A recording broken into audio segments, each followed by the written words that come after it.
이제 시작을 하겠습니다. 안녕하십니까. 저는 서울대학교 보건대학원의 유명순 교수입니다. 오늘 저희 서울대학교 보건대학원 BK 건강재난의 통합대응을 위한 교육연구단이 기획을 하고 저희 서울대학교 보건대학원 보건환경연구소가 지원했고 또 저희 보건대학원 교수님들께서 함께 참여해서 시행했던 조사의 결과와 그것만이 아니라 이제 우리 사회의 코로나19 또 전 지구적인 코로나19에 대한 이야기를 해보는 그런 대담의 자리를 마련했습니다. 그래서 먼저 큰 박수로 자리를 축하해 주시기를 부탁드립니다.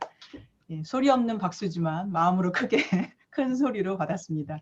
참석해 주셔서 너무 감사드리고요. 두 분께 개회 그리고 환영의 말씀을 아주 간략하게 듣고자 합니다. 그래서 먼저 저희 보건대학원 원장이신 이기영 교수님 모셔서 환영과 개회의 말씀을 듣겠습니다. 큰 박수로 맞아주세요.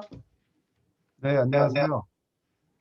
이렇게 저희 보건대학원에서 이제 진행하고 있는 코로나19 보기 보건대학원 기획과제를 중심으로 지난 작년에 1차 조사를 벌였고 이번에 2차 조사 결과 발표와 동시에 여러분들께서 대담회를 갖게 된 것에 대해서 매우 기쁘게 생각합니다. 바쁘신 와중에도 이렇게 금요일 날 많은 훌륭하신 교수님들께서 참석을 해주셔서 다시 한번 감사드리고요. 또 우리 이런 조사 연구를 수행하기 위해서 많이 참여해 주신 보건대학원 교수님께도 감사를 드립니다. 모쪼록 이제 1년이 지난 요즘 코로나19에 대한 우리의 이해와 또 관리, 대응 이런 것들을 진행하는데 도움이 되는 그런 오늘 회의가 됐으면 합니다. 그래서 오늘 좋은 내용 토의해 주시고요. 또 이 내용 잘 좀 해서 정리해서 많은 분들이 활용할 수 있도록 이렇게 좀 해주시면 감사하겠습니다. 네, 감사합니다.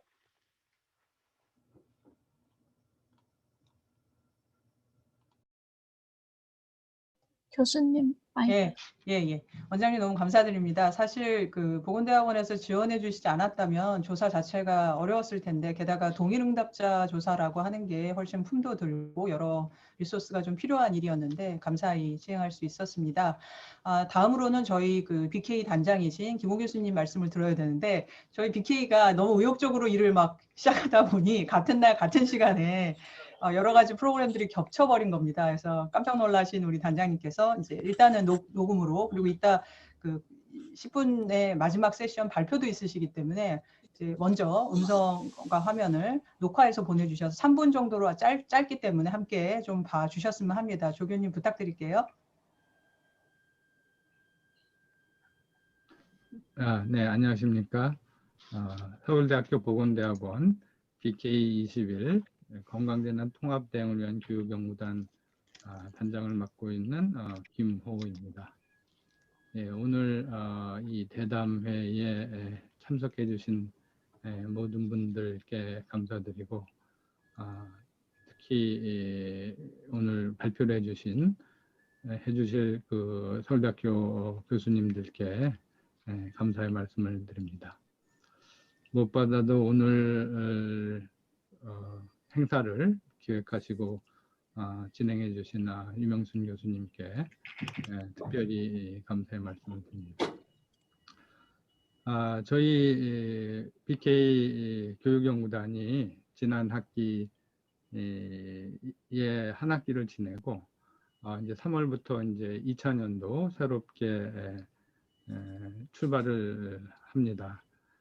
저희가 이 교육연구단 시작할 때만 해도 이 코로나 사태가 얼마나 갈지 예상하지 못한 상태였고 뭐 이렇게 올해 심각한 영향을 줄지는 뭐 그때도 예상하지 못했지만 저희는 그보다 더 큰 범위에서 건강 재난을 사회가 통합적으로 대응하는 것이 필요하다라는 문제의식으로 저희 교육연구단을 시작하였습니다.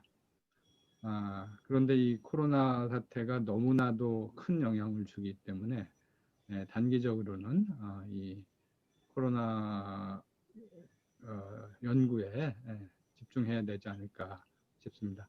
이 대학 사회에 이러한 문제들이 던지는 여러 가지 함의들이 있을 수 있지만 저희 BK 교육연구단에서는 이러한 문제를 해결하기 위해서 교육 단위에서 대학에서 어떠한 변화가 일어나야 될지, 또 연구 부분에서는 이러한 일들을 어떻게 연구하고 사회에 그 이익을 돌려드릴지, 이런 생각을 하면서 작년에 유명수 선생님께서 우리 보건대학원 차원에서 이런 설문조사를 주기적으로 실시하고 계시고, 많은 성과들이 언론 등을 통해서 알려져 있어서 많은 학생들이 또 그 연구자들께서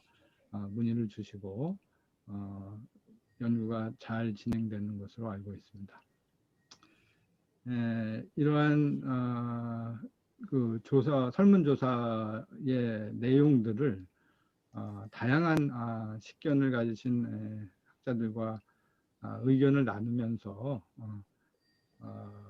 앞으로의 방향을 잡는 것이 오늘 주요한 의미가 아닌가 생각합니다. 오늘의 그 활발한 논의를 통해서 그런 것들이 잘 정리되고 적게는 우리 연구단의 방향, 크게는 대한민국과 이 우리 세계의 건강 수준 향상에 도움이 될 수 있는 그러한 건강한 논의들이 많이 진행되었으면 합니다. 네, 다시 한번 오늘 참석해 주신 모든 분들께 감사드리면서 끝날 때까지 치열한 논의와 토론이 있었으면 합니다. 감사합니다. 예, 줌으로 세상을 살다 보니 또 이렇게 그 환영의 말씀을 또 녹화된 걸로 틀어서도 들어보고, 저는 제가 그 개최했던 자리에서는 처음인데 단장님 뒤에 배경을 보니까 어느 정도 위치에서 찍으셔서 저 장면이 나왔나 싶네요.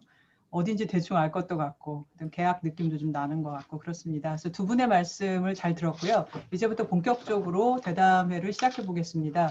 그 느낌을 살리고 또 분위기도 좀 더 일으키기 위해서 제가 이제 발표할 내용들이 많다 보니 아마 그걸 오늘 본 자리에서 했었으면은 저희 대담 자체가 힘들어졌을 정도로 양이 좀 많았습니다. 그런데 한 번 정도는 정리를 해볼 필요가 있을 것 같아서 슬라이드 양은 좀 많았지만 작성을 했고요. 그래서 먼저 대담하실 선생님들께는 보고서 형태의 요약문이라, 그러니까 모든 거의 전 문항에 대한 간단한 통계 자료, 통계적인 정리 글을 보내드렸고, 청중분들께는 좀 늦었지만 원래는 어제 5시에 올렸어야 되는데 오늘 아침에 업로드를 해서 영상을 공유했습니다. 그러는 김에 그러니까 작년 8월에 조사해서 9월에 저희가 세미나를 열었는데요. 1차 조사 결과에 대한 링크도 넣었습니다. 그래서 그 두 가지를 참고해 주시기를 바라고, 이제부터 네 분의 선생님들을 모셔서 그 내용에 대한 이제 선생님들의 생각을 듣는 것이기도 하고, 꼭 그것이 아니더라도 우리가 코로나19에 대한 사회 구성원, 이게 꼭 국내든 아니면 전 세계적으로든 사람들의 인식과 반응과 행태 그리고 전망과 경험에 대한 이 말씀들을 좀 들어볼까 합니다. 그래서 네 분을 제가 일일이 소개하기보다는 앞에서 보여드렸던 포스터에 다 나와 있겠지만, 이제 저는 석승훈 교수님을 꼭 모시고 싶었던 건 이제 최근에 저도 책을 다 읽었어요. 완전히 다 읽었는데 위험한 위험의 책을 쓰시기도 했고요. 그 경영학이라고 하는 학문이 보건학하고 무슨 상관이라고 보는 분들도 계실 수 있겠지만, 선생님께서 다루시고 있는 것 자체가 위험에 대한 이 이론과 또 분석도 물론이고요 하고 계시기 때문에 이번 코로나19 사태를 어떻게 보고 계시는지 자체를 꼭 한 번 정도 모시고 듣고 싶었습니다. 그래서 석승훈 교수님 그렇게 모시고요. 그리고 이제 다른 세 분은 저로서는 가까이 지낼 수밖에 없는 공통점을 갖고 계십니다. 국제 비교를 하셨다든지, 예컨대 일본하고 비교를 하셨다든지, 아니면 다른 다수의 국가를 비교하셨든지, 또 조성일 교수님께는 이제 역학자시지만 저희 코로나 보기 연구진의 한 분으로서 항상 피드백을 주고받고, 그런 이제 사람들의 응답을 통해서 나온 이 결과들을 실제 역학과 또 관련된 이 질병에 대한 정책이라든지 어떤 제도라든지 사업이라든지 인력이라든지 이런 것으로 연결하셔서 하시는 선생님의 이 전문성에 기반했을 때 이런 자료들을 어떻게 바라보실까에 대한 것을 여쭙고 싶었습니다. 이 정도로 제 소개는 마치고요. 이제부터 한 분씩 말씀을 청해 듣도록 하겠습니다. 석승훈 교수님께 먼저 박수와 함께 말씀을 부탁드리겠습니다. 네, 안녕하세요. 소개받은 경영대학 석승훈입니다. 방금 말씀하신 것처럼 경영대학의 어떻게 보면 이 코로나 관련된 참여가 좀 저조하긴 한데 저희도 뭐 아주 놀고만 있지는 않다는 것을 보여드리기 위해서 제가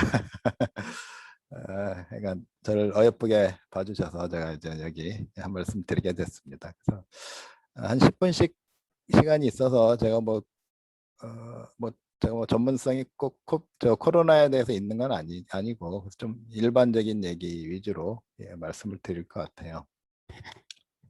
근데 지금 공유 화면을 띄우고 예.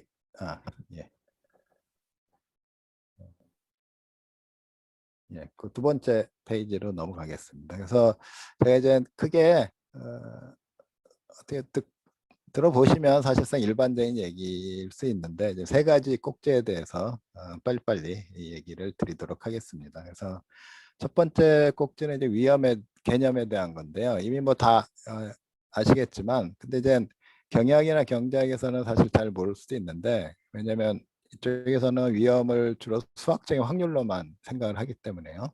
근데 이제 우리 보건학이나 이런 데 계시면은 이제 그것보다 훨씬 넓은 개념의 위험을 다 알고 계시니까 뭐 특별한 얘기는 아닐 것 같아요. 그래서 뭐 수학적 확률 안에서도 여러 가지가 있고 또 심리적인 거, 사회적인 거, 문화적인 거 뭐 이런 것들이 있어서 사실 위험은 복잡한 것이다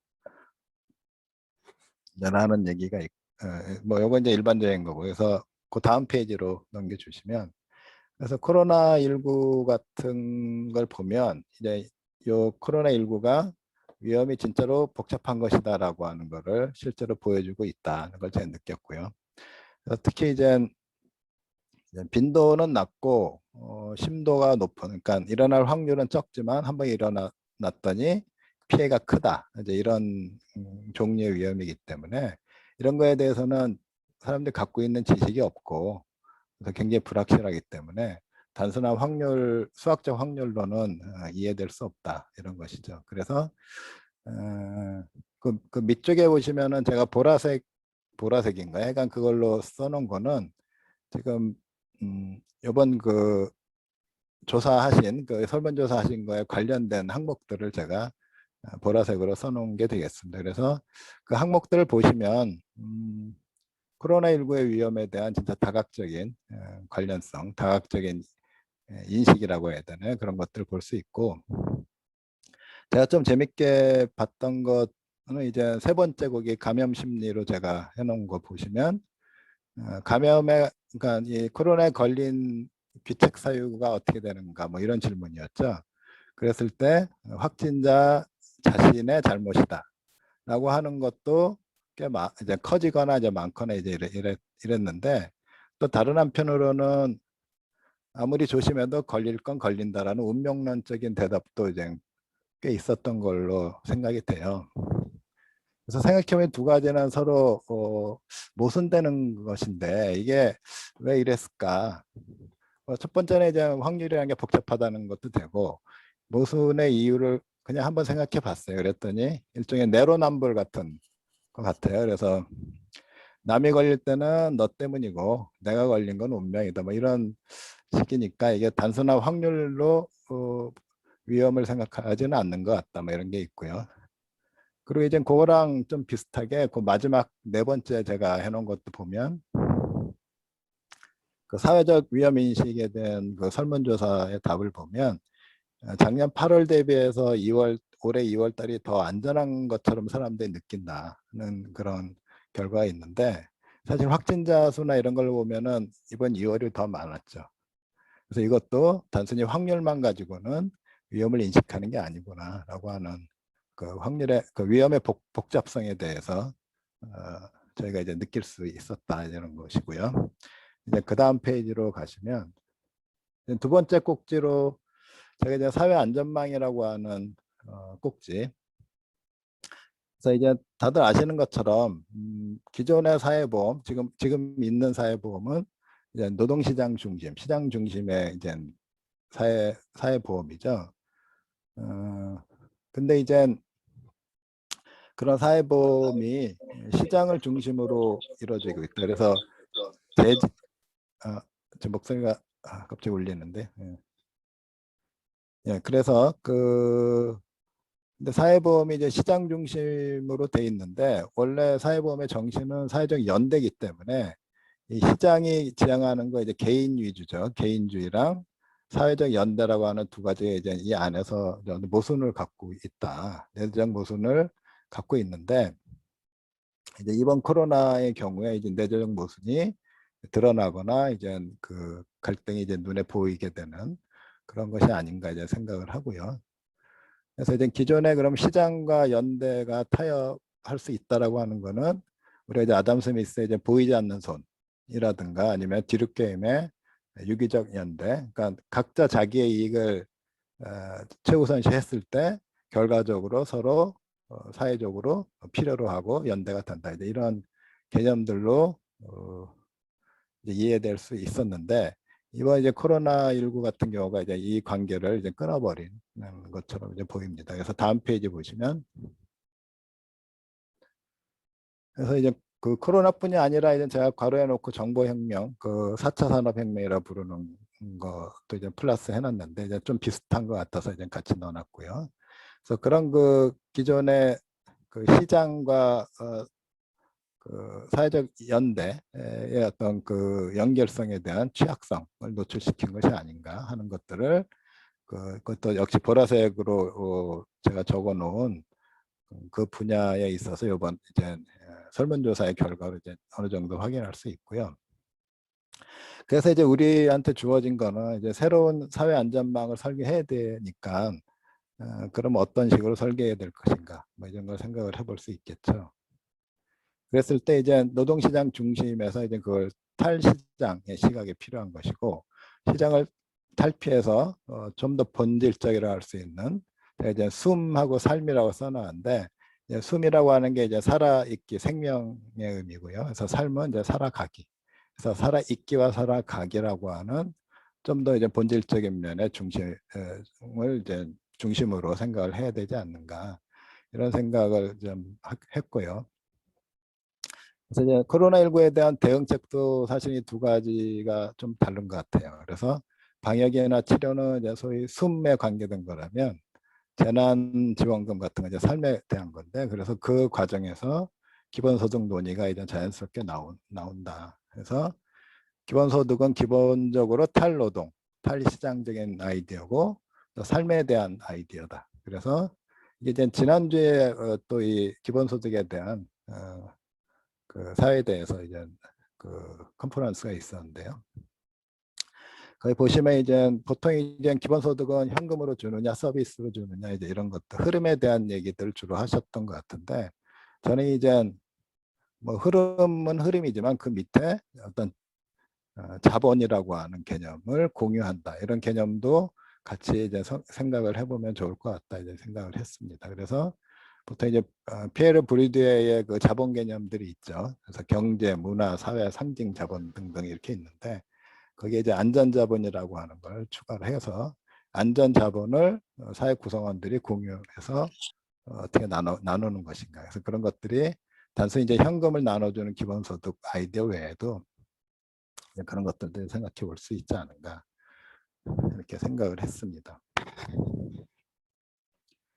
근데 이제 이 기본소득과 관련돼 가지고 한 가지 요즘 일어나고 있는 현상을 생각해 보면 이제 곧 역시 이제 경제와 사회 회복 방안이라고 하는 그 설문조사 항목 관련된 것을 보시면 설문조사 답을 하신 분들은 뭐 전국민 피해 지원, 취약층 지원, 영업손실 지원 등등 등이 필요하다고 했는데 지금 사실 정부의 정책을 보시면 재정 건전성이라는 게 굉장히 중요한 화두로 돼 있습니다. 그래서 이 재정 건전성은 결국은 수지 타산을 맞추겠다는 것이고 수지 타산을 맞추는 건 시장의 아이디어죠. 그러니까 정부가 갖고 있는 아이디어는 뭔가 건전성 이런 게 들어가는 있으나 기본적으로 그 아이디어는 시장의 아이디어죠. 그래서 코로나19가 우리한테 주고 있는 새로운 사회 안전망을 설계했을 때는 걸림돌이 되는 시각이죠. 왜냐하면 시장의 시각을 벗어나려고 놔야 되는데 여전히 이제 정부가 갖고 있는 시각은 시장의 시각 하에서 이거를 고려하고 있기 때문에 그래서 이제 여러 가지 불만들이 이제 터져 나올 수밖에 없는 그런 것이다 이렇게 생각이 듭니다. 그래서 이제 다음으로 넘어가시면 그래서 이제 새로운 사회 안전망을 디자인하려면 결국은 시대 인식이 좀 바뀌어야 되지 않을까 이런 생각을 했습니다. 그래서 좀 다른 각도에서 봤을 때 현대 우리 어떻게 보면 현대 금융자본주의, 현재 자본주의 시대에 우리가 시대를 바라보는 인식, 시각은 무엇인가 봤을 때 뭐 여기 제가 그냥 간단히 써놨지만 집중이라는 것, 평균이라고 하는 것, 합이라고 하는 이런 시각인 것 같다. 집중이라고 하는 건 이제 일종의 부의 집중이죠. 그리고 시간의 집중, 공간의 집중. 그래서 부의 집중은 우리가 이제 모두 아시는 것처럼 부의 양극화 관련된 것이고, 시간의 집중은 현재로 집중한다는 이제 의미를 제가 썼는데, 이게 이제 금융이라고 하는 거 여러분들이 생각해 보시면, 금융은 기본적으로 부채 거래고요. 부채 거래는 미래의 부를 현재로 땡겨오는 거래를 얘기합니다. 그래서 금융이 가장 실질적으로 행하는 것이 뭐냐면 미래의 시간을 현재로 땡겨오는, 그래서 현재로 시간을 집중하는 그런 상황이고요. 그래서 이제 현대가 이제 금융자본주의라고 했을 때 그거는 미래의 시간을 현재로 집중시키는 그런 것들. 또 뭐 공간의 집중도 뭐 다 아시는 것처럼 뭐 도시라든가 아니면 뭐 멋있게 보이는 거 이런 육체 이런 것들에 대한 집중이죠. 그래서 이제 집중이 결국은 문제가 있기 때문에 분산으로 가야 되고 평균보다는 이제 말단에 있는 사람들 더 케어해 줘야 되고요. 합보다는 차. 그래서 합이라고 하는 건 우리가 뭐 GDP든 성장이든 주가든 이런 것들이 기본적으로 합한 게 크면 좋다라고 하는 어떤 공리주의적인 아이디어죠. 그래서 어떻게 분배하느냐가 상관없이 합한 게 크면 되기 때문에 한쪽에 몰아줘도 사실은 이제 GDP가 크면 좋다. 이제 이런 식으로 이제 나오게 되죠. 그래서 이제 결국 이것들이 의미하는 거는 양극화 문제를 이제 일으키게 되고 결국 코로나19로 인해서 우리가 이런 기존의 시각들, 집중, 평균, 합의 시각에 얼마나 이제 취약할 수 있는가. 뭐 어떤 때는 좋을 수 있죠. 그러나 이제 이런 위기 상황에서 그 취약점이 노출이 됐고요. 그래서 이제 그런 집중, 평균, 합이라고 하는 것은 지금 우리가 살고 있는 이 금융자본주의 시대의 측정법이라면 저는 이제 약간 뭐 딱 맞다기보다는 그냥 제가 그냥 약간 상상력을 발휘해 가지고 결국 집중이라고 하는 건 일종의 얼마나 높이 썼느냐. 평균은 길이의 평균, 길이의 개념이고 합은 넓이의 개념이기 때문에 이게 유클리드 거리 공간 속에 그 제 오른쪽에 노란 걸로 이렇게 육면체를 하나 그려놨는데요. 그런 거리 공간의 어떤 모습이라면 코로나19도 그렇고요. 그 4차 산업혁명 같은 것도 사실은 어떤 네트워크라든가 정보의 연결이라든가 이런 것들은 어떻게 보면 거리를 다시 정의하는 것이 아닌가. 그래서 기존의 유클리드 거리 공간을 새로운 거리 공간으로 만들어 나가는 그런 것이고, 그래서 우리가 사회적 거리 두기가 필요하지만 역시 이런 측면에서는 기존의 거리 개념이 아니라 새로운 거리 개념, 그래서 경제적 거리 두기도 아울러 우리가 생각할 필요가 있지 않은가, 뭐 이런 생각을 해봤습니다. 그래서 마지막 페이지를 보시면 막 정신없이 얘기하니까 제가 좀 숨이 찹니다. 그래서 그 코로나의 아이러니라 제가 썼는데 결국 모순을 노출을 하게 되는데 그로 인해서 모순을 강화하는 어떤 아이러니. 왜냐하면 누구나 그러니까 약자는 취약해지고 강자는 좋은, 우월해지는 이런 게 이제 불균형을 이고 이게 코로나가 이걸 노출했는데 그 누구도 약자가 되고 싶지는 않기 때문에 서로 이제 강자가 되려고 하는 것. 근데 이 자체는 모순이지만 서로 강자가 되려고 하기 때문에 여기서 다시 이제 모순이 강화되는 이런 게 있기 때문에 결국 이러한 것들을 해결하는 방법은 장기적으로는 사회 변화가 필요한 것이고 그걸 위해서는 우리 앞에서 봤던 시대 인식, 시각의 변화가 이제 필요한 것이죠. 근데 시각의 변화는 또 뭘로 우리가 만들 수 있는가? 그럼 교육과 연구가 이제 필요하다는 것이고, 그래서 그런 의미에서 지금 이번에 보건대학에서 설문조사하고 이런 또 다양한 서울대 차원에서도 코로나 관련된 연구도 하고 뭐 이런 거 하는 게 굉장히 중요한 거라고 제가 생각을 하고요. 그래서 그런 의미에서 이제 위험학이라고 하는 이런 표현은 그렇게 많이 쓰이지는 않는데 제가 이제 쓰고 싶어서 이제 한번 썼고요. 그래서 융합적이고 학제적인 접근이 필요하다. 그래서 이거는 유명순 교수님께서 이제 저희한테 이런 말을 좀 해주신 거를 이제 그냥 갖다 쓴 것이고요. 그래서 뭐 보건학, 사회과학, 자연과학, 공학, 법학 그리고 경영학까지 기타 등등 해가지고 위험학이라는 이름으로 앞으로 사회 안전망이든 다양한 재난, 뭐 재난이든 위험에 모든 위험에 대해서 위험학이라는 이름으로 서로 학제적 접근을 해서 좀 좋은 결과를 갖고 올 수 있다면 시각의 변화를 통해서 사회 변화까지 이루어지지 않을까 이렇게 생각을 해서 써봤습니다. 예, 이상입니다. 감사합니다. 선생님 정말 감사합니다. 아유, 너무 말씀이 좋으셨고 사실 10분 들어서는 안 되고 여러 번 들어야 될 내용이라고 생각했는데요. 혹시 제가 이제 왜냐하면 혹시라도 대담 시간이 뒤 2부, 3부가 남아있기 때문에 이제 한 분씩의 Q&A를 하기보다는 한 세션에 대담자 선생님들 말씀을 다 듣고 그리고 이 시간이 남는 범위 안에서 이야기를 하려고 합니다. 그래서 이제 저는 이제 그 위험학이라고 하는 말씀 주신 게 굉장히 저희는 지금 건강재난이라고 하는 쪽으로 말하자면 대주제 내지는 키워드를 잡고서 BK21을 운영하고 보건대학원의 여러 교육과 훈련들을 해 나가려고 하는데요. 한편으로는 저는 서울대학교 전체에 그런 전공자 선생님들은 계시지만, 그러니까 재난을 다루는 전공과 전문가들이 계시지만 위험학이라고 하는 이름으로도 우리가 함께 융합할 수 있다라고 하는 생각은 사실은 많이는 못 해봤던 것 같아서 슬라이드 맨 마지막에 참 좋았었고 그 시대의 이 변화, 인식의 변화에 아주 매우 공감을 했던 게 우리가 이따 조선 선생님도 말씀하시겠지만 밀도에 대한 이야기, 도시라고 하는 인구의 밀도, 그러니까 3C라고 해서 밀집, 밀폐, 밀접이라고 했던 것은 다 공통된 게 밀이었는데 이 덴서티라고 하는 측면에서 이 코로나가 저희들에게 준 숙제가 참 크다고 개인적으로 생각을 했고 이걸 설문을 통해서 그거는 찾아내기는 좀 어려운 것이라고 생각했었는데 말씀을 주셔서 그것도 아주 크게 아주 중요한 말씀들을 주셔서 개인적으로 정말 반갑고 감사했습니다. 제 소회는 이러하고 자주 모시고 경영학자들과 그리고 경영학에서 이 코로나19를 바라보는 다양한 시각을 좀 더 많이 들어야 되겠다 이런 생각들을 해봤습니다. 혹시 다른 그 청중들께서 간단하던 길던 의견이 있으시면 채팅을 이용해서 좀 남겨주셨으면 좋겠고요. 다음으로 일단 저는 두 번째 대담자로 넘어가 보겠습니다. 사회학과 임동균 교수님께 말씀을 좀 청해 드릴게요.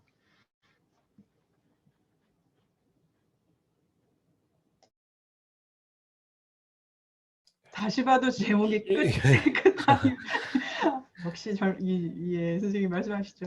예, 안녕하십니까. 예, 소개받은 사회학과 임동균입니다. 예, 그 끝날 때까지 끝이 아닌을 그냥 좀 시간을 절약하고자 좀 줄여봤습니다. 끄다 코로나 토론 좀 해보겠습니다. 일단은 그 초대해 주셔서 감사드리고요. 그 제가 이제 유명승 교수님 그 보내주신 자료를 그 이제 보는데 그 정보가 상당히 많고 제가 이제 그걸 다 소화해서 그 모든 정보를 다 소화해 가지고 그 거기에다가 이렇게 뭐라고 해야 될까요? 이제 적절한 코멘트를 드리기가 상당히 좀 어렵더라고요. 그래서 저는 이제 저만의 방식으로 좀 질문을 잡아가지고 저도 그동안 코로나 사태를 지켜보면서 이제 고민했던 거 생각했던 것들을 이제 가지고 저만의 이제 질문으로 이제 언어로 좀 표현을 해보니까 결국은 저는 그냥 사회학자로서 이제 계속 들었던 질문이나 관심은 결국 코로나는 우리에게 무엇을 가르쳐 주었는가? 라는 질문인데 그것은 이제 결국 우리는 누구인가라는 거를 계속 발견하고 재발견하는 과정이었던 것 같습니다. 그리고 이제 사실 뭐 인간이 이제 충격과 위기 이변을 경험하면서 자신을 배우는 측면도 있고 이제 이것이 또 특히 우리 동양에 있는 국가들은 이게 역사적으로 늘 이제 반복되어 왔던 것 같습니다. 이제 뭐 예전에 1840년에 영국이 청나라를 쳐들어가면서 아편 전쟁이 일어나고 그때 이제 동양이 이제 큰 충격에 빠지고 일본은 부랴부랴 메이지 유신을 시작하게 되고 그러면서 늘 서양에 비추어서 자기의 모습을 확인하고 일종의 거울처럼 확인하고 재확인하고 그런 과정이 있었는데 그동안 우리나라에 있었던 많은 일들도 그렇지만 코로나도 일종의 그런 과정이었던 것 같습니다. 그러면 그 코로나가 그 우리는 누구인가라는 질문에 대해서 어떤 뭐 모습들이나 이야기를 좀 보여주었는가? 일단 그 심리학의 그 타이트 컬처 vs 루스 컬처라는 개념이 있죠. 그 미셸 갤란드라는 심리학자분이 만드신 개념인데 뭐 어떤 문화권, 어떤 국가들은 사회는 이제 타이트 컬처라서 사람들의 어떤 행동에 대한 사회적 모니터링이 되게 강하고 사회적 규범이나 규제가 이제 제약이 강하고 그런 반면에 루스 컬처는 개인에 대한 제약이 되게 느슨하고 개인을 주로 이제 그 크게 간섭하지 않는. 그리고 보면 이제 보통 루스 컬처에 사는 사람들의 행복도가 보통 타이트 컬처보다 거의 한 5배는 높다. 막 이제 이런 연구 결과도 있어요. 살기에는 루스 컬처가 좀 좋지 않냐. 이제 근데 개념은 뭐 이제 예전에 그 사이언스에 나왔던 그 논문이 이제 결국은 strength of social norms and 그 deviant behavior에 대한 톨러런스가 어느 정도로 그 사회는 강하냐 보면 아주 먼 이제 옛날로 올라가든 그런 이컬러지컬한 그 백그라운드부터 그 되게 최근에 현 시대에 일어나는 그런 상황들까지 이제 그 사회의 컬처럴 타이트니스에 이제 영향을 준다. 이제 이런 얘기가 있었죠. 그래가지고 이분들이 역시나 이제 코비드 때도 뭐 분석을 해보시니까 역시 뭐 컬처럴 타이트니스가 강한 국가들은 이제 뭐 이거는 이제 좀 그거를 통제를 안 하는 것들이지만 다른 변인들을 이제 통제를 해도 여전히 살아남는데 컬처럴 타이트니스가 이제 코비드가 그 뭐 전파되고 확산되고 이제 확진자가 생겨나고 이제 사망자까지 그런 수치들이 있는데 수치를 잘 예측을 한다. 이제 한국은 사실은 이제 여긴 중간쯤에 있는데 그렇다고 한국이 타이트니스 측면에서 뭐 중간 정도라고 하기에는 뭐 이제 왼쪽에는 대부분 우리가 알고 있는 뭐 서구 국가들이나 이런 쪽이고 이제 오른쪽에 있는 국가들은 뭐 아프리카나 이제 중동 그러니까 이제 아프리카나 중동 빼고는 우리나라가 컬처럴리는 제일 타이트한 국가들 중에 하나인 걸로 이제 생각을 할 수가 있을 텐데 그 결국에는 근데 이제 타이트하다고만 해서 좋은 것도 아니고 루스하다고만 해서 좋은 것도 아니고 그래서 그 어떤 기사에서는 이게 그 골드락스 존이라는 걸 좀 찾아야 된다. 그저 너무 뜨겁지도 않고 차갑지도 않은 적절한 컬처럴 타이트니스가 너무 그러니까 타이트해도 안 좋고 루스해도 안 좋은 그 안에서 적정한 지점을 찾아야 된다. 그래가지고 뭐 예전에 이런 경험 연구들 보면은 역시나 그 골디락스 존이 있는 게 제일 좋다. 뭐 그 이 연구들에서는 몇 가지 그 되게 많은 종류의 이제 종속 변수들을 다 통제해가면서 보니까 역시 골디락스 존의 타이트니스가 위치해 있는 국가들이 제일 해피하고 뭐 제일 건강하고 뭐 자살도 좀 덜하고 이제 이런 그 패턴들이 뭐 제가 여기다 다 그래프를 다 옮기지는 않았는데 그런 것이 있는 걸 발견이 되었습니다. 그래서 우리는 누구인가라는 걸 봤을 때 코로나는 뭘 가르치냐면 우리는 확실하게 타이트 컬처 안에서 살고 있다.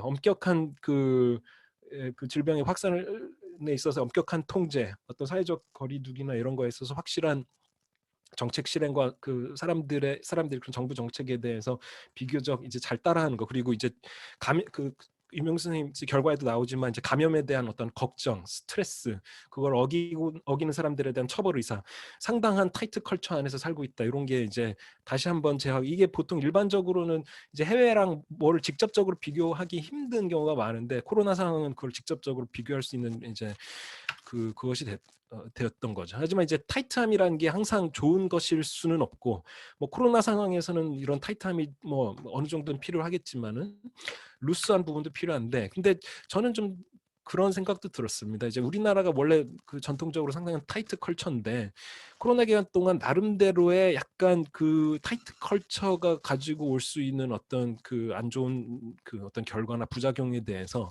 좀 걱정하고 하는 그런 건강한 긴장감 같은 게 그래도 꾸준히 좀 나타나지 않았었나 표출되지 않았었나 약간 이런 생각을 가졌습니다. 좀 약간 그런 측면에서는 이제 좀 긍정적이었던 것 같고요.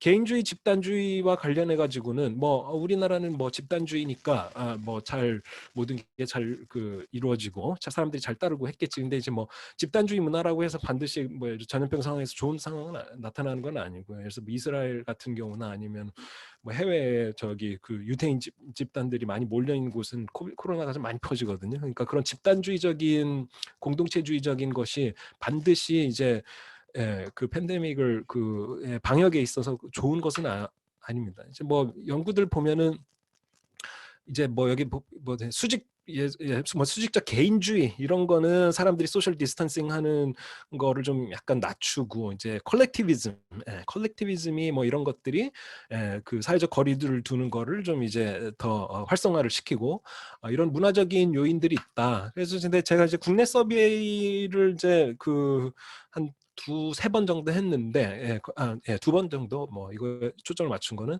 뭐 유사하면서도 살짝 다른 우리나라에만 국한해서 그 서베이를 했을 경우에는 이게 사람들의 집단주의적 성향과 그들의 방역 참여 의사에는 뚜렷한 연관성은 나타나지 않았다고 이제 거의 이제 확신해서 이야기를 할 수가 있고요.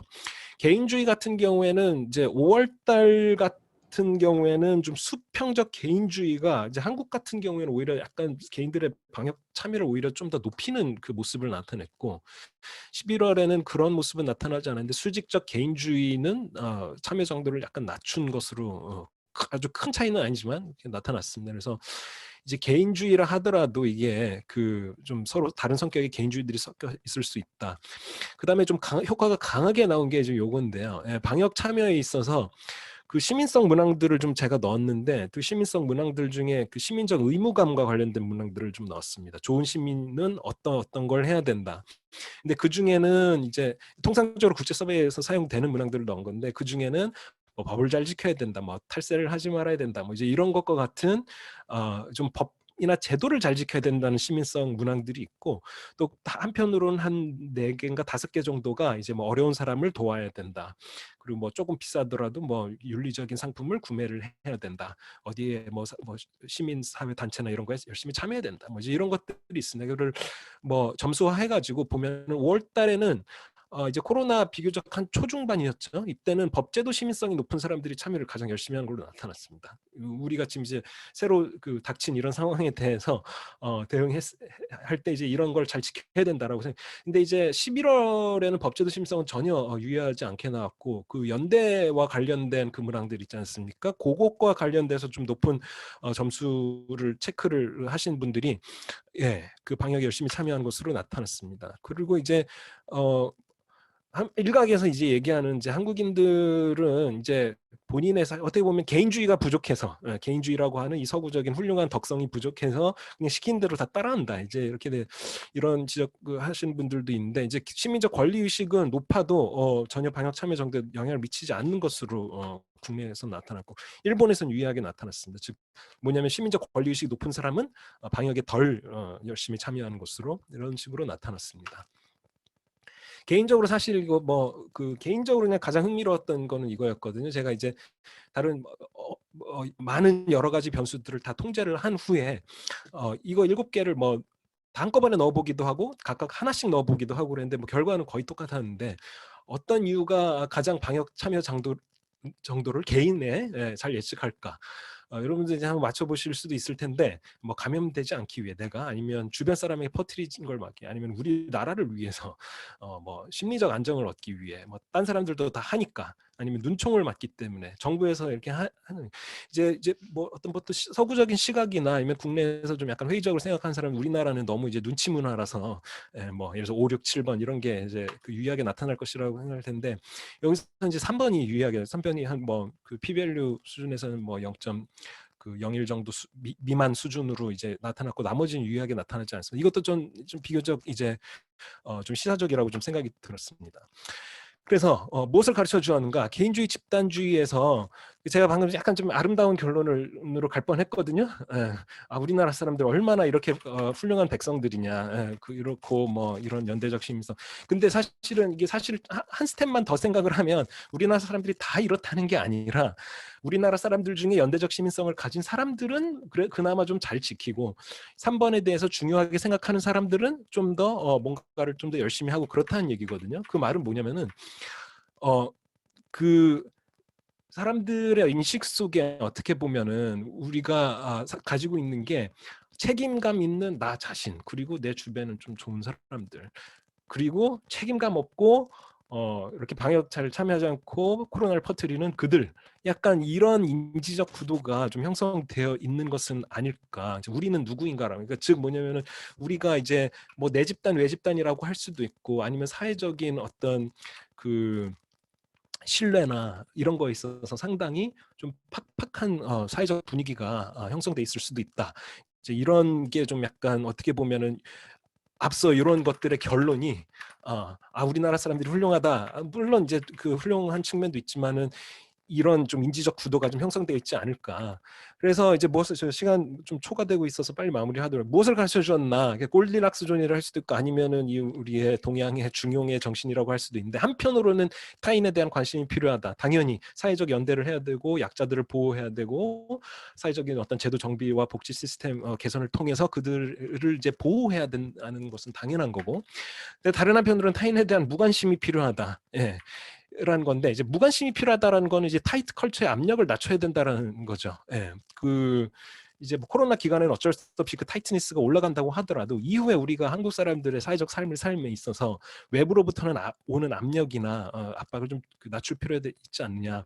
그래서 문항 중에 하나가 제가 했던 게, 자영업자 비정규직 이런 분들의 소득 손실 정부가 지원하는 것에 대해 반대하는 사람, 어떤 사람들이 반대하냐면은 사회적 고립도가 높은 사람들은 이런 거에 대해서 별로 상대적으로 지지를 하지 않습니다. 그러므로 사회적 고립이 높은 사회는 타인에 대한 무관심, 약자들에 대한 무관심으로 이어질 테니까, 이거 다 다른 걸 다 통제한 상태에서 나온 결과인데, 타인에 대한 어떤 관심이 필요하다는 거. 그 다음에 타인에 대한 그 무관심이 또 한편 필요한데, 다른 사람한테 눈치 받을까봐 마스크 쓰는 사람들은 다른 걸 다 통제하고 나서도 이거에 대해서 반대하더라고요. 이거 메커니즘이 정확하게 뭔지는 잘 모르겠지만은, 그러니까 다른 사람들의 눈총 때문에, 눈치 때문에, 분위기 때문에 그런 뭐 이렇게 낙인 찍힐까봐, 이런 거에 대한 염려나 이제 그 관심, 이런 거에 대한 에너지를 우리가 이제는 좀 낮춰야 될 필요 있지 않느냐.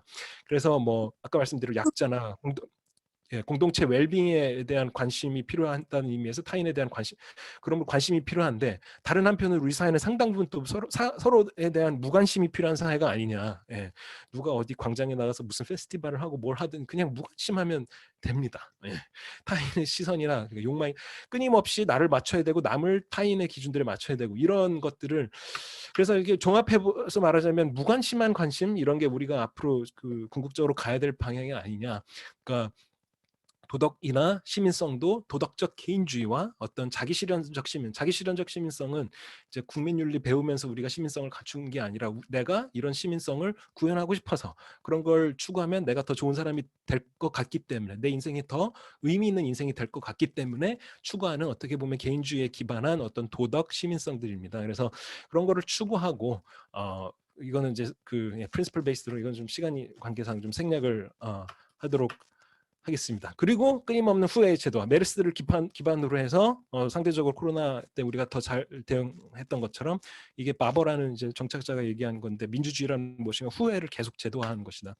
그리고 이제 뉴스 실험 기사 제가 하나 한 것도 있는데, 긍정적인 가치와 구성원들 이타적인 노력들이 있다 우리 사회에. 이거를 계속 끊임없이 우리가 재확인을 하면 좀 더 이와 같은 비슷한 위기에 봉착했을 때 더 잘 대응할 수 있지 않을까. 예, 이상으로 마치겠습니다. 감사합니다. 선생님 감사합니다. 개인적으로는 이제 우리 임동균 교수님께서 코로나19 관련한 조사하신 거 잘 알고 있었고, 빠짐없이 보도된 내용이나 말씀하시는 것도 챙겼던 사람으로서, 왜냐하면 보건학자인 제 입장에서 코로나19는 공중보건의 엄청난 위기이지만, 또 이것을 설명하고 결국은 이제 제가 조은관 교수님하고도 얘기했지만, 평균적으로 모든 사람을 동일하게 가정하는 방역 정책이 어떻게 지속될 수가 있겠느냐.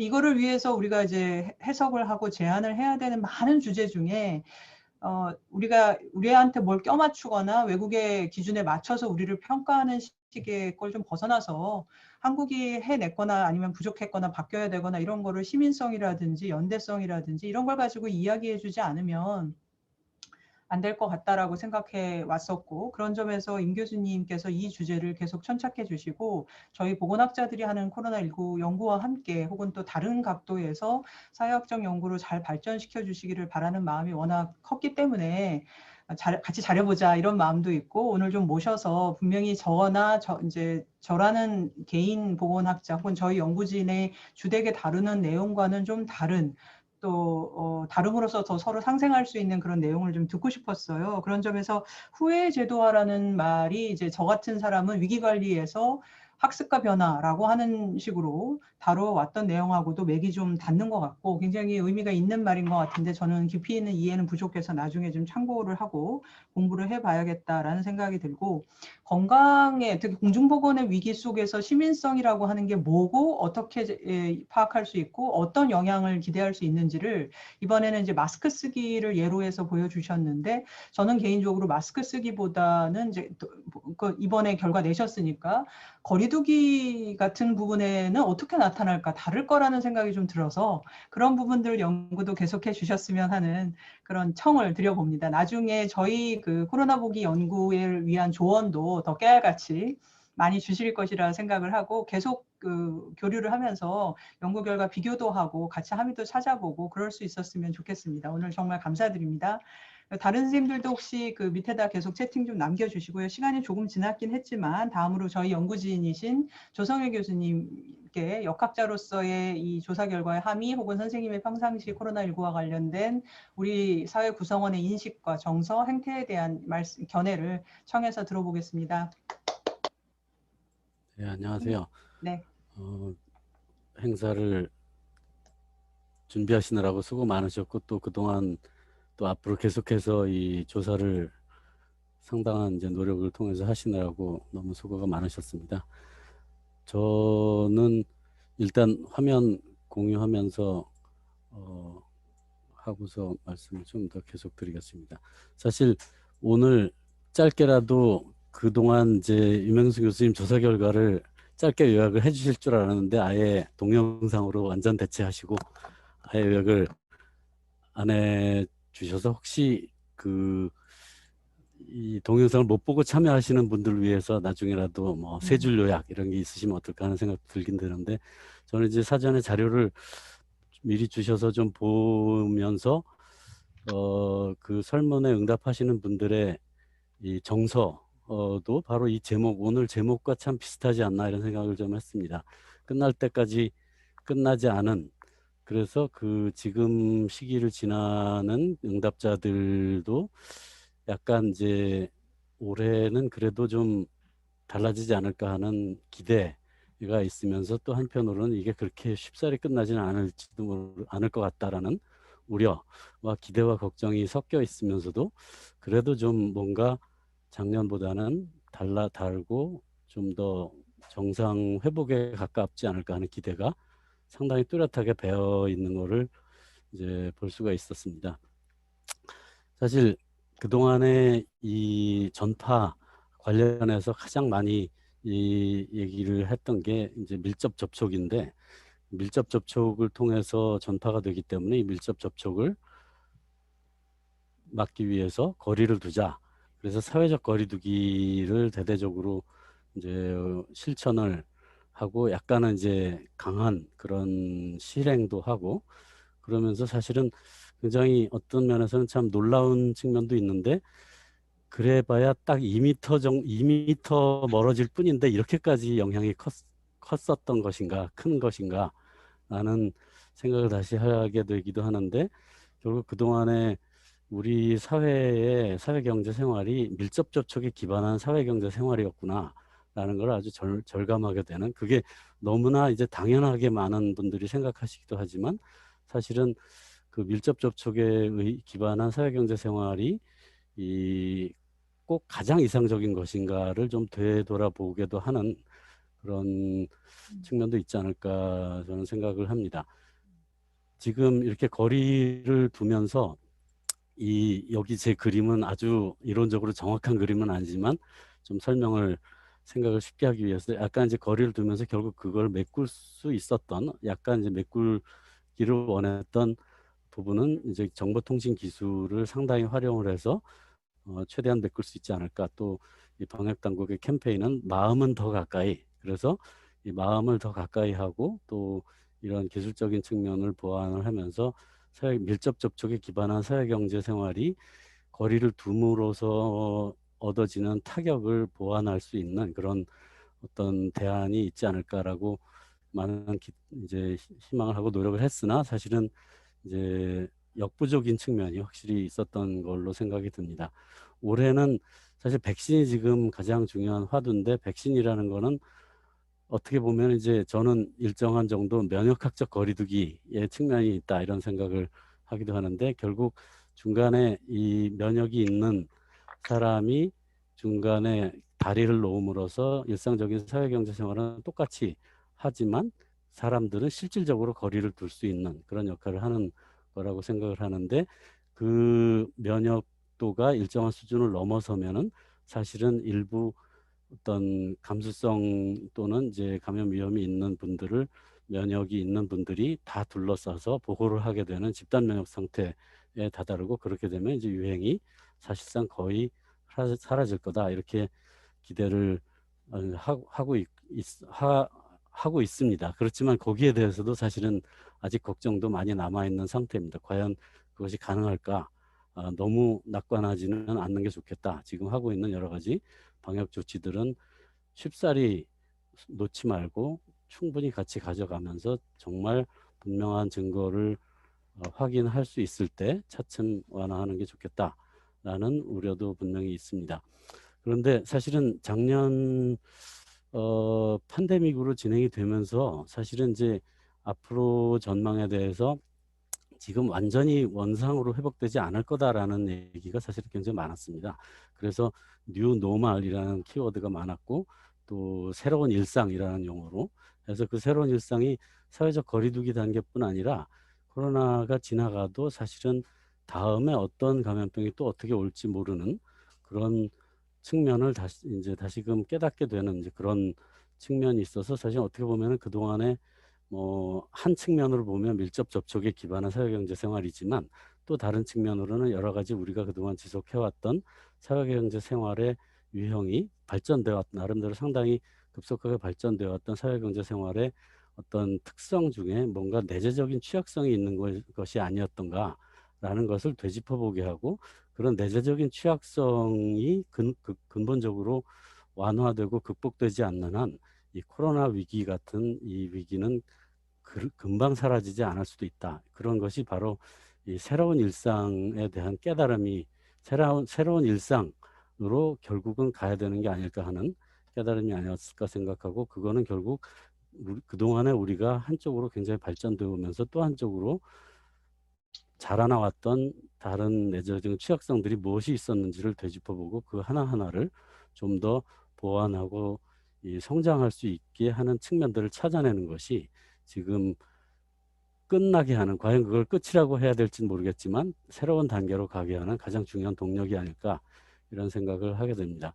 그래서 이 전화위복이라는 말을 써본다면 새로운 일상에서는 뭐가 달라질까, 어떤 취약성이 좀 더 취약성을 좀 더 극복할 수 있을까, 이런 것을 여러 가지 볼 수 있고, 물론 정보통신 기술이 그 중에 이제 하나고, 정보통신 기술 분야는 사실은 이 타격을 받기보다는 전례 없는 호황을 누리고 있는 측면도 있고, 미래에 많은 이제 새로운 전망을 하기도 합니다.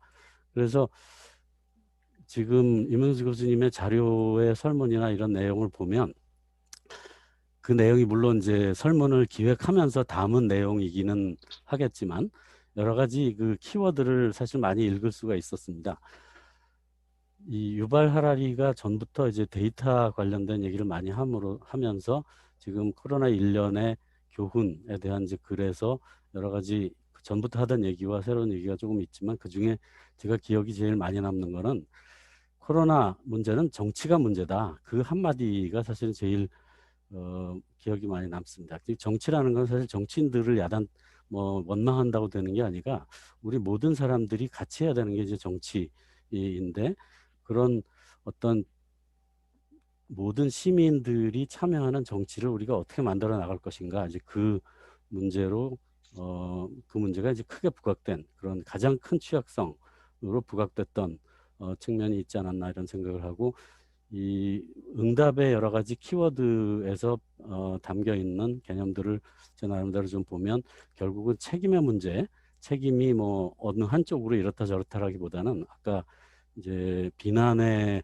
두려움이라든지 또 나 혼자만의 일이 아니다 또는 감염자의 경우 제3자 입장에서도 당신 혼자만의 일이 아니다라는 측면에서 보는 어떤 그 책임의 문제가 굉장히 두드러졌고 그 다음에 서로 어디까지 믿을 수 있고 얼마나 우리가 믿을 것인가 하는 이제 믿음, 신뢰, 정보에 대한 신뢰뿐 아니라 서로에 대한 신뢰가 굉장히 큰 키워드고 또 무엇보다도 협동이 가장 큰 역할을 실제로 여태까지도 해왔고 그 협동이 깨질 때 얼마나 심각한 문제가 될 수 있는지도 이제 상당히 많이 겪어왔습니다. 그리고 점점 분명해지는 것은 결국 연대성, 우리가 이 사회이든 경제이든 또 여러 가지 일상적인 생활이든 우리가 연대성을 통해서 이제 무엇을 새롭게 이제 얻을 것인지 이 연대성이라는 건 사실은 뭐 전체주의 국가에서 방역을 잘한다 이런 측면과는 다른 이제 차원에서 그동안에 이미 우리나라도 그렇고 이 시장주의와 신자유주의가 너무나 지배적이었던 상황에서 완전히 벗어나지 않고 오히려 이제 불안정 노동이라든가 그런 더욱더 심각한 문제들이 많이 노정되고 있는 과정에서 이 연대성의 문제를 되짚어보고 어떻게 이 연대성을 이 새롭게 만들어 나갈 것인지의 문제를 이제 구체적으로 토론하고 실제로 정책적인 기본소득이 답이 될 수도 있고 안 될 수도 있지만 여러 가지 구체적인 논의들이 촉발되게 됐다 하는 측면에서 어떤 긍정적인 측면을 볼 수 있고 또 계속되는 문제지만 또 예상될 수 있었던 문제지만 공정성, 불평등 그동안 이제 내재됐던 불평등 문제가 아주 여과 없이 드러나게 되고 가장 극렬하게 보이는 그런 것들을 이제 다 같이 볼 수밖에 없었고 과연 이런 문제를 어떻게 이제 같이 풀어나갈 것인지 궁극적으로는 이 자유주의를 손상시키지 않으면서도 우리가 공동체 가치를 어떻게 강화할 것이고 어떻게 함께할 것인지 이런 이 문제들이 우리가 그동안 미처 아주 사실은 몰랐던 건 아니지만 아주 정말 막다른 골목에 다다를 때까지는 좀 무시하고 눈 감고 좀 지나왔던 그런 문제들이 이제는 정면으로 부딪혀서 함께 극복을 해야 되는 과제로 나타나지 않았나 이렇게 생각이 들고 결국 앞으로 우리가 어떻게 이런 문제들을 같이 논의하고 또 같이 풀어나갈 것인지가 앞에 놓여 있는 끝날 때를 만들어가는 사실 끝날 때라기보다는 또 새로운 단계의 성장 단계를 만들어가는 과정이라고 생각을 합니다. 이상으로 저는 마치겠습니다. 감사합니다. 감사합니다, 선생님. 단 2장으로 준비하셨지만 첫 번째 슬라이드는 사실 저는 들으면서 그 석승훈 교수님 말씀과 꽤 이렇게 통하는 내용들이라는 생각을 했습니다. 그림으로 사회적 거리두기의 의미, 또 두 번째 슬라이드에서도 나왔지만 이런 건강에 대한 사회적 책임, 국가의 책임 이런 것들은 기존의 어떤 시장이라든지 아니면 이런 어떤 독점, 집중, 당연한 이 분리라고 하는 거를 넘어서야 되고 근데 이제 아까 조 선생님 말씀 중에서 제일 이렇게 와닿는 거는 저도 정말 요번 대담의 제목 그 임동균 교수님 편데 끝 이거 발음이 너무 어려운데요. 그게 힘들었던 게 보통 가족이 아프면 안아주거나 손을 잡아주거나 같이 음식을 어떻게든 한 숟갈이라도 먹게 하거나 이래야 이제 이게 힐링이 회복이 될 텐데 코로나19는 가장 가까운 가족을 내가 가장 위험하게 만들 수 있고 일단 감염이 의심이 되면 떨어져야 되고 격리를 하는 게 필요하다 보니까 이게 사람의 심리를 굉장히 힘들게 했던 게 있었던 것 같습니다. 저도 가족 넷이 살지만 그중에 2명이 자가격리를 2주씩 경험을 했고 그때 힘들었었던 게 그것인 것 같아요. 그러니까 같이 있는 게 안 좋고 같이 있으면 안 되고 이런 격리의 어떤 직접 간접적 조건 속에서 1년을 보낸 사람들의 마음이라든지 이거를 뒤에 이렇게 열거해 주신 또 조사에서 읽었다고 말씀해 주신 키워드들을 담아서 뭐 규범과 문화와 제도와 뭐 법과 많은 이제 어떤 변화가 필요한데 좀 더 이해가 좀 필요한 건 앞에 그림에서 이제 원들로 관계를 표현해 주신 부분에서 집단 면역 부분의 그 그림이 저는 참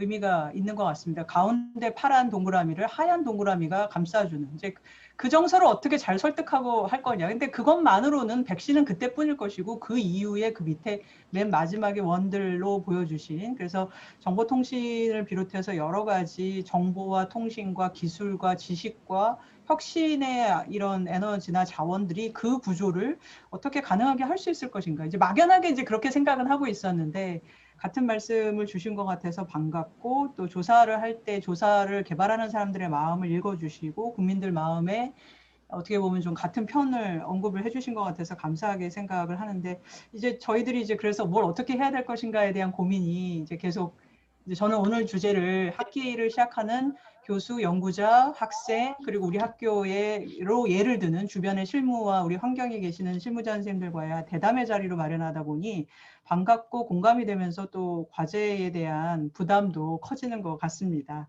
자, 이제는 마지막 우리 이번 대담으로 우리 최승주 교수님을 모셔서 말씀을 들어보겠습니다. 선생님 부탁드립니다. 지금 듣는데 너무 우리가 몰입을 하다 보니 질문이 많이 나오고 있지 않지만 천천히 나중에라도 남겨주시면 잘 전달하겠습니다. 안녕하세요. 경제학부 최승주입니다. 먼저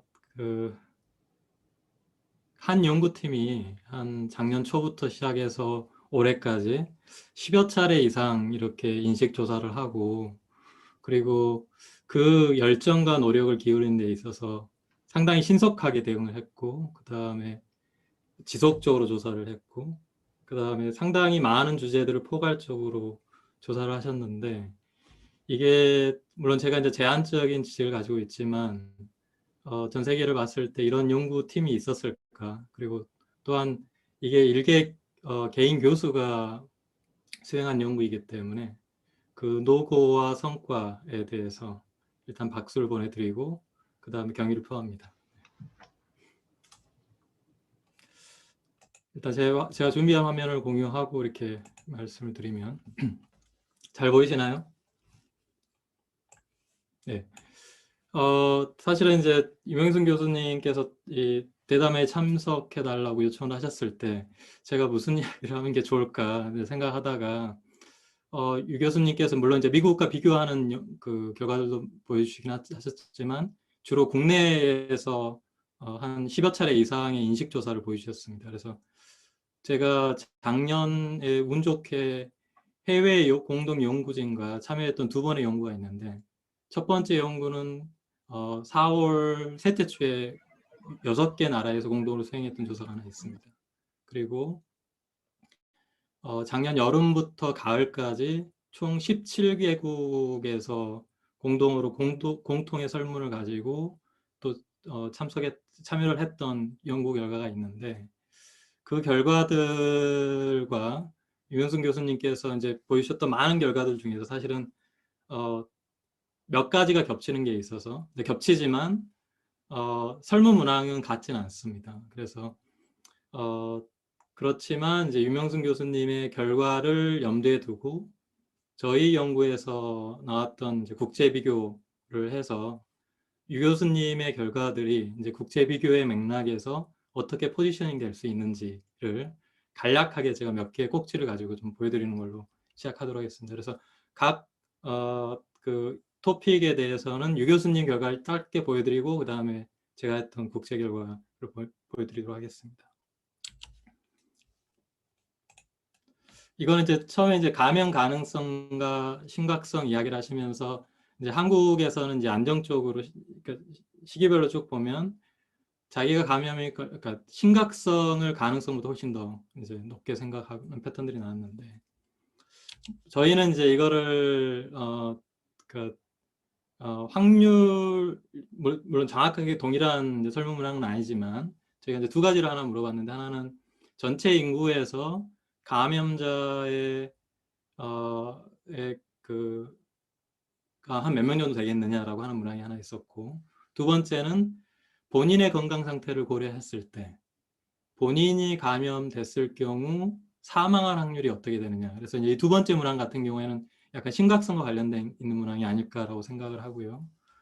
이 연구는 17개국에서 설문조사를 해서 2020년도 7월부터 10월 사이에 나라별로 좀 시기상에 좀 차이가 있고, 그다음에 각 나라별로 코로나19의 진행 상황도 다르고 여러 가지 다른 상황들이 있기 때문에 비교하는 거는 사실은 비교하는 게 무슨 의미일지는 여러분들이 한번 생각해 봐야 되지만 이걸 한번 보여드리면은 일단은 사망률에 대한 거를 한번 보면 이거는 이제 퍼센티지입니다. 퍼센티지의 추정치인데 가령 독일 같은 경우에는 가장 그 사망률을 낮게 사람들이 평가를 하고 있었고요. 한국은 한 중간 정도 되고 이제 옆에 이제 미국이랑 이제 17개국에 하나 더 더해서 이제 홍콩이 또 들어와 있습니다. 그래서 홍콩, 일본, 중국은 약간 좀 다 비슷하고요. 가령 남아공이 이쪽 끝털이에 있는데 남아공은 상당히 높게 평가하고 있다라고 보실 수 있고, 그다음에 아프리카에 있는 나라들, 그다음에 스페인, 그다음에 오스트레일리아, 그다음에 칠레 이런 나라들이 좀 위쪽에 있다라고 하는 걸 보실 수가 있고요. 두 번째로는 이제 이러한 위험 인식에 기반해서 위험 예방 행위를 어떻게 하고 있는지라고 하는 결과를 보여주셨습니다. 그래서 여기 보시는 것처럼 특히 작년 4월, 5월 달에 그 위험에 대한 방어적인 개인의 행동들 중에서 이제 마스크 쓰기와 손 씻기를 보면 한국은 상당히 높습니다. 제가 이 시점에 다행히도 6개국에서 설문조사를 2020년도 4월 셋째 주에 진행한 게 있습니다.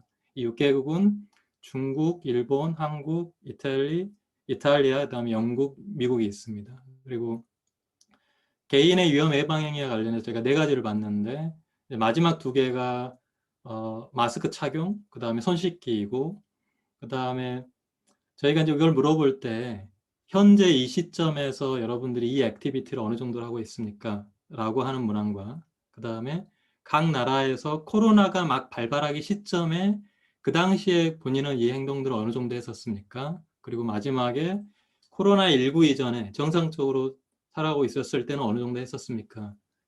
에 대해서 3가지를 물어봤습니다. 그래서 그거를 이제 점으로 찍어 놓은 건데, 가령 이제 마스크 착용 같은 경우에는 대부분의 나라들에서 사실은 코로나19 이전에는 거의 없다가 발발 초기와 그 다음에 그 설문이 진행된 그 시점에서는 동아시아에 있는 나라들 같은 경우에는 코로나 발발 직후부터 상당히 착용을 많이 하고 있고, 반면 서구권에 있는 나라들 중에서 영국 같은 경우에는 사실은 여기 보시는 것처럼 4월 셋째 주 그 시점에서조차도 사실은 마스크를 별로 착용하지 않는, 하지만 미국은 그래도 많이 착용하고 있지만 그래도 동아시아에 비해서는 많이 떨어지고요. 이탈리아는 상대적으로 거의 착용을 안 하고 있다가 일상적으로는, 그러다가 코로나19 발발하면서 증가하다가 사실은 그 4월 셋째 주 시점에서는 많이 증가합니다. 사실은. 그랬을 때 이게 이제 뭔가 나라별로 이러한 차이들이 존재하는데, 이제 이게 이제 어떤 의미인지는 저희 다 같이 한번 생각을 해보시면 좋을 것 같고요. 그 다음에 이제 주관적 건강과 관련해서 이제 유명승 교수님께서 여쭤보셨던 거는 코로나19 이전에 대비해서 어땠는지를 물어보신 것 같지는 않고 그냥 그 상태에 지금 현재 주관적 건강이 어떤지를 물어보셨던 것 같은데, 저희는 문항을 어떻게 설계를 했냐면 설문을 응답할 당시에 당신의 신체 건강과 정신 건강이 어떻습니까? 라고 물어봤고요. 그리고 그 응답 이후에 코로나19 이전에는 방금 응답한 거에 비해서 어땠습니까? 라고 물어봄으로써 신체 건강이 코로나19 때문에 어떻게 바뀌었는지를 저희가 물어볼 수 있었습니다. 그래서 여기서 보시면 이제 하늘색인 색깔이 코로나19로 인해서 건강 상태가 안 좋아졌다, 신체 건강이 안 좋아졌다는 거고요. 그 다음에 짙은 녹색은 오히려 더 좋아졌다라고 하는 건데, 한국 같은 경우에는 17개국 중에서 가장 더 나아졌다라고 응답하는 사람들의 비율이 가장 낮습니다. 반면 상태가 더 안 좋아졌다라고 응답한 사람들은 한국은 한 중간 정도 되고요. 칠레, 브라질, 에콰도르 이렇게 남미 국가들이 상당히 더 높습니다. 그리고 이제 정신건강과 관련해서도 이제 그 유명승 교수님 2가지를 말씀하셨는데, 하나는 부정적인 영향을 받았다라고 하는 사람들의 비율이 상당히 높고 한국이 미국보다 더 높았다라고 하는 결과였습니다. 이거를 저희가 아까 방금 전에 신체 건강과 동일한 구조로 저희가 정신 건강에 대해서 물어봤는데, 여전히 한국은 오히려 정신건강이 코로나 때문에 좋아졌다라고 하는 응답하는 사람들의 비율은 가장 낮은, 국가를 봤을 때 가장 낮고, 미국은 꽤 있습니다. 좋아졌다고 하는 응답하는 사람들이 꽤 있고, 한국 같은 경우 안 좋아졌다라고 하는 응답을 하는 사람들이 뭐 한 중간 정도, 이 17개국 중에서 한 중간 정도 되는데, 미국은 그보다 더 낮습니다. 그래서 유 교수님께서 발견하신 결과랑 한국과 미국의 비교하는 결과가 저희 결과에도 나오고, 저희가 보면은 남미 국가들의 사실 건강 상태가 많이 안 좋아졌었고, 그 다음에 프랑스, 독일, 뉴질랜드 이런 나라들은 정신건강이 상대적으로 그 코로나19의 피해가 적었던 걸로 저희가 볼 수 있습니다.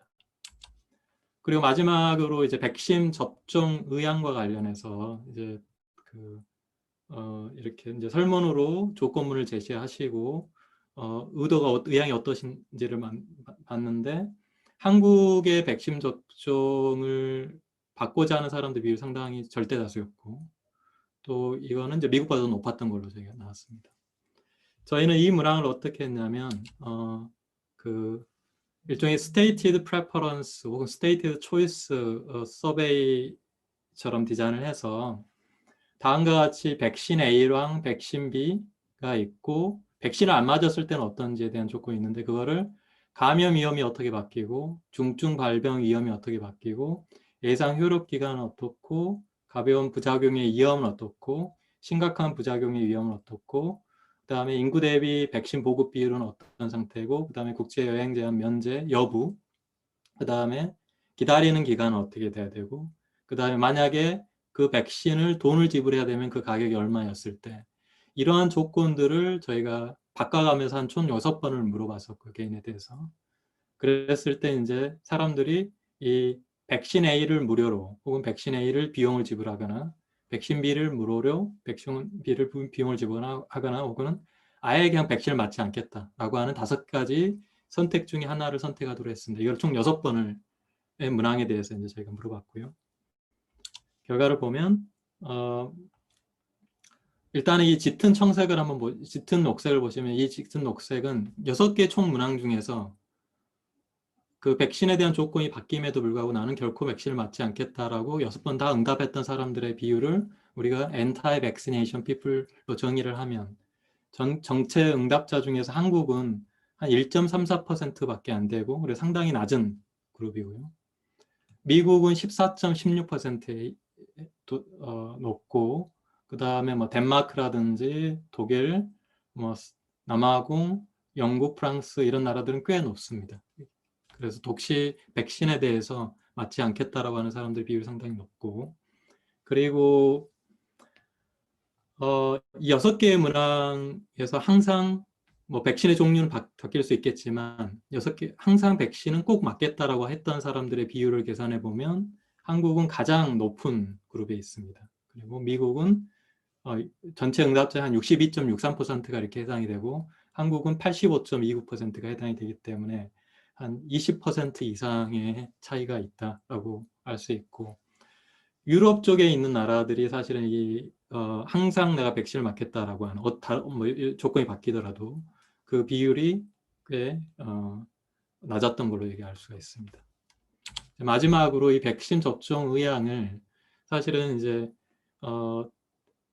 뭐 한 달이든 뭐 3달이든 기다려야 되는 조건이 있었을 때, 만약에 공짜로 맞으려면 기다려야 되지만 자기가 돈을 내면 바로 맞을 수 있다고 한다면 돈을 어느 정도까지 내고 싶은가, 그래서 willingness to pay가 얼마나 되는지를 물어봤을 때, 물론 이게 이제 아웃라이어도 있기 때문에 중앙값을 중심으로 저희가 이쪽을 바라보면 한국은 사실은 그 willingness to pay의 성향이 상당히 높은 국가다, 일본과 한국은. 반면 유럽 쪽에 있는 나라들은 꽤 낮은 걸로 저희가 알 수가 있습니다. 그래서 이 정도로 해서 이제 유 교수님께서 발표해 주셨던 그 결과들을 국제 비교 맥락에서 한번 제가 포지셔닝 하는 걸로 이렇게, 그래서 이 결과들을 기반으로 다들 이렇게 한번 같이 생각해 볼 수 있는 계기가 될 수 있었으면 좋겠습니다. 이상입니다. 선생님 정말 감사합니다. 제가 임동균 교수님과 마찬가지로 최승주 교수님께서 이제 행동경제학 또 경제학을 기반으로 해서 이런 코로나19 연구를 하시는 걸 알고 있었고 마찬가지 마음으로 응원하고 또 많이 배우고 싶었는데 이제 백신 접종까지 연구를 계속하고 계시는지는 오늘 처음 이제 들어서 더욱 반가운 마음이 있습니다. 아시다시피 국내에서 백신 접종을 그냥 과학소통이나 이따 이철주 교수님도 말씀을 주시겠지만 아니면 사람들의 건강과 관련된 의사결정으로 보기보다는 그 바깥에 많은 이제 뭐 정치적인 거, 뭐 문화적인 이런 이야기들을 많이 하고 저는 학술적으로 충분히 고려해야 된다고 생각을 하는데 어떤 식으로든 단정적이거나 그러니까 선언적으로 이야기하는 것은 이 연구하고 조사하고 공부하는 사람들은 이제 조심해야 된다고 생각했고 이런 자료를 만드는 데 있어서 오늘 여기 와주신 학생, 연구자, 교수진들이 힘을 보태야 된다고 믿고 있었기 때문에 뭐 비슷한 맥락이라고 이야기해 주셨지만 정말 그 다른 접근과 방법론과 이론에 입각해서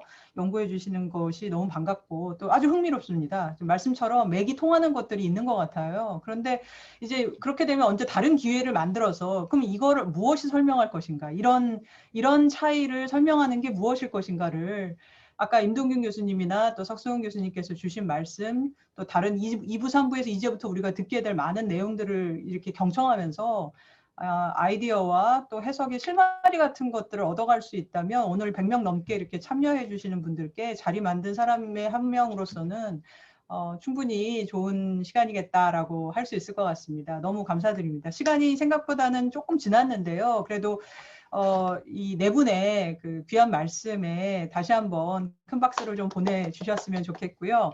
아무래도 이게 처음에 우리가 이제 몸을 풀듯이 얘기도 듣고 막 이렇게 생각을 해보는 이제 초기 이 적응의 시간이었던 것 같습니다. 어떤 그 줌 기획자 CEO 중에 한 명이라든가 45분 하고 조금 쉬어야 된다 이랬는데 제가 프로그램을 짤 때 물리적인 휴식 시간을 두지는 않았습니다. 그 이유는 얘기할 사람 얘기하고 잠깐 쉴 사람을 쉬는 게 또 대담이 아닐까. 이렇게 서가지고 얘기하는 그런 게 아니라면 줄 서서 주사 맞고 이러는 거 아니니까 자유롭게 하자라고 생각했습니다. 그래서 자연스럽게 저는 이제 이 2부 소개를 하면서 좀 숨을 돌리도록 하고요. 다른 선생님들 말씀하실 때 저는 좀 숨 돌릴 수가 있으니까 청중들께서는 이전의 대담자분께에 대한 질문도 전혀 문제가 없으니 남겨주시고 감사의 표현을 해주셔도 좋을 것 같습니다. 저처럼 들었더니 너무 도움이 됐다, 유익했다 이런 표현도 참 도움이 될 것 같습니다. 남겨주시기를 바라고요. 그런 참여를 많이 부탁드립니다. 저희가 다 서로 알고 보면 모르는 사람들도 아닌 학생, 연구자, 또 교수진들이 오셨으니까요. 실무자, 또 현장에 계시는 선생님들도 꽤 오늘 오셨고 제가 학교 외에는 별도의 홍보는 하지 않았습니다. 그런데도 불구하고 소식을 접하시고 참여해 주신 현장과 또 실무에 계시는 선생님들께 진심으로 감사드립니다.